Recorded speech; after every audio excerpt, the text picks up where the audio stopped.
My name is Lakshmi. I am studying first class. తను పడుకున్నాక దొంగ వచ్చి బీరువా ఓపెన్ చేశాడు. అది చూసిన ఎలుక అవన్నీ బలక కొడుకుంటుంది. ఈ బలవంతుల శబ్దాన్ని చూశాక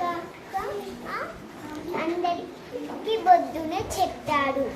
చెప్పాక అందరూ తను రాకుండా వేరే ఊర్లో పోయి బతుకుతూ ఉంటారు. ఎప్పుడు చూసినాడు పనిలు ఉండేవి. ఆడ పని చేసుకుంటా పైసలు అవి ఇవి సంపాదిస్తూ ఉండేవారు. కొన్ని రోజుల తర్వాత దొంగ ఎప్పుడు ఆ ఊర్లోకి రాలేదు. ఎందుకంటే అది ఎవ్వరు ఉండలేరు కాబట్టి లేకుండా ఉంటాడు. అప్పుడు చూసిన ప్రజలందరూ